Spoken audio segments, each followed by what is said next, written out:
দেখলাম যে খাবারও একটা বড় আয়োজন করেছে। আর সব থেকে ভালো লাগলো সবাইকার সঙ্গে দেখা হচ্ছে আমার, যাদের সঙ্গে প্রচারে আমরা অনেক ঘাম ছড়িয়েছি। এটা আমাদের পক্ষে দক্ষিণ কলকাতা, যে কোনো ওয়ার্ড বা দক্ষিণ কলকাতার পক্ষে একটা খুব গুরুত্বপূর্ণ। এর আগে আমাদের কোনদিন বিধায়ক ছিল ভারতীয় জনতা পার্টি। ওই 51 সালে ডক্টর শ্যামাপ্রসাদ মুখার্জি নির্বাচনে জিতেছিলেন, সেটা ভারতীয় জনসংঘের বাহুল্যের।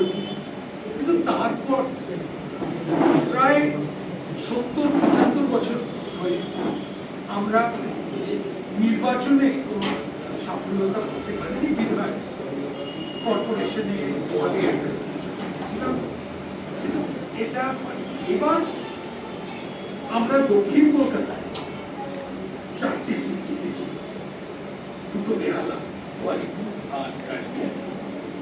আর তার থেকেও বেশি একটা বোনাস যে আমরা শুধু সিট জিতিনি, আমরা একটা সরকার পেয়েছি।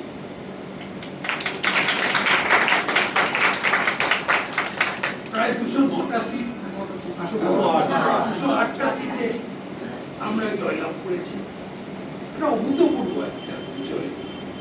যখন আমরা ক্যাম্পেইনে নেমেছিলাম, অনেক সময় মনে হয়েছিল, অনেকের কাছে মনে হয়েছিল যে এই 5 জন 10 জন নিয়ে আমরা যখন হাঁটতাম তখন অনেকে হতাশ হয়ে যেত। পাশের লোকেরা বলতো, আপনি কি করছেন, কি দরকার, এরকম কথা অনেকে বলত। তো আমরা, আমাদের সংগঠন কমজোর ছিল, আমরা জানি, হয়তো আমরা সব জায়গায় পৌঁছতে পারি, কিন্তু আমাদের যে বার্তাটা সেটা কিন্তু সব জায়গায় পৌঁছে গেছে। তাই বিনা সংগঠনটা মানুষ স্বতঃস্ফূর্ত আমাদের ভোট দিয়েছে। যেখানে আমরা কোনোদিন এক্সপেক্ট করি যে আমরা লিড দেব, সেই সব বুথে আমরা লিড দিয়েছিলাম। আর যেখানে আমরা ভেবেছিলাম লিড নেব, সেখানে যে লিডের যে পরিমাণটা, সেটা আমরা একদম কোনোদিন এক্সপেক্ট করি। তো যাই হোক, এটা একটা বিশাল জয়। এর জন্য আপনারা সবাই অনেক অনেক পরিশ্রম করেছেন, সবাই অনেক, কি বলবো, ইমোশনাল একটা ইনভেস্টমেন্ট করেছেন।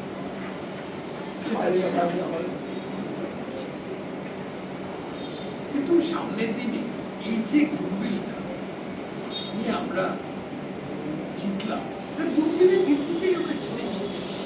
পুরোটা মানুষ আমাদের একদিক থেকে একটা বিশ্বাস করেছে যে আমরাই বিকল্প হতে পারবো, একটা অন্য ধরনের রাজনীতি আমরা আনতে পারবো।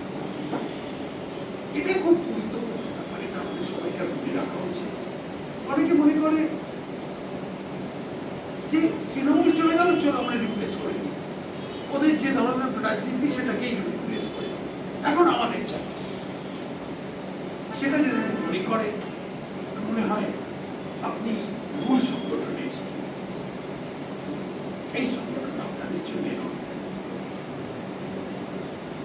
সামনের দিনে অনেক রকমের চ্যালেঞ্জ আসবে।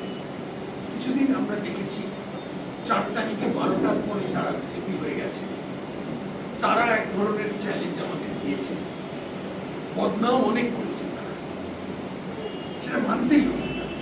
তারা যে ধরনের বদনাম করেছে সেটা কিন্তু কাটিয়ে আমাদের চলতে হবে। আমাদের দেখাতে হবে যে আমরা এক ধরনের সুস্থ ভদ্র রাজনীতি করতে পারি। আমরা অন্য লোকের পার্টি অফিস দখল করব না, ওরা করে থাকতে পারি, আমরা করব না। আমরা তোলাবাজির মধ্যে জড়িত হব না।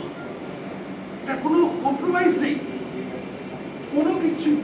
কেউ কিছু বলবে না এইটুকু করা যায় না, না এইটুকু করা যায় না, এটা একদম দৃঢ় প্রতিজ্ঞা।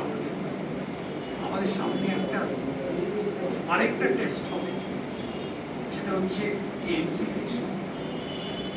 কেএমসি ইলেকশনে অনেক দাবিদার হবে, স্বাভাবিক। আগে আগে দাবিদার কেউ থাকতো না, এখন একটু ওভার সাপ্লাই হয়ে গেছে। ভালো, একদিক থেকে ভালো, কিন্তু কি ধরনের আচরণ আমাদের করতে হবে?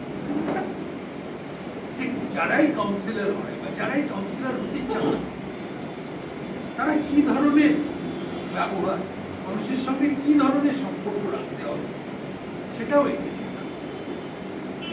আজকে আমাদের এখন একটা বিরাট সমস্যা হয়ে গেছে, 4 তারিখের পরে কেএমসি প্রায় হাত গুটিয়ে বসে পড়ছে, একদম ওরা নন ফাংশনাল হয়ে গেছে।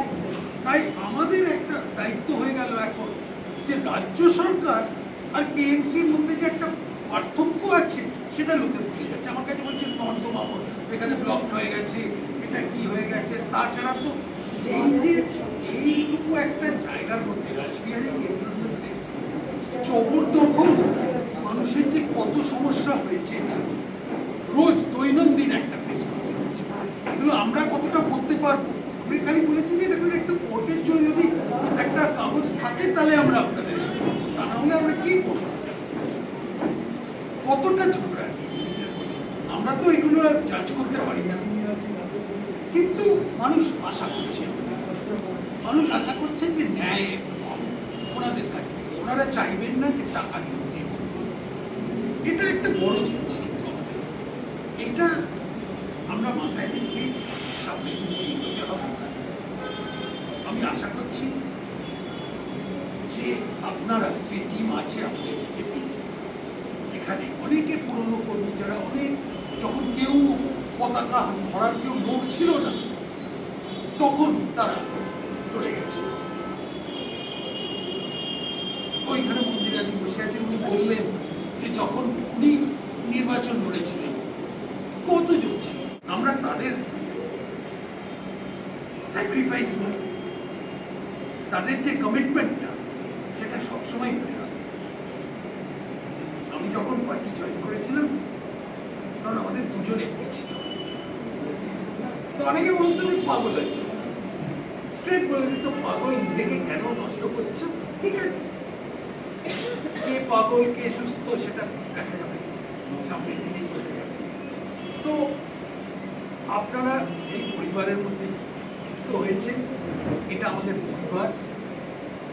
একটা পরিবারের মধ্যে মাঝে মাঝে একটা দুটো বিবাদ হয়, কিন্তু পারিবারিক যে সম্পর্কটা, সেটা কিন্তু কোনোদিন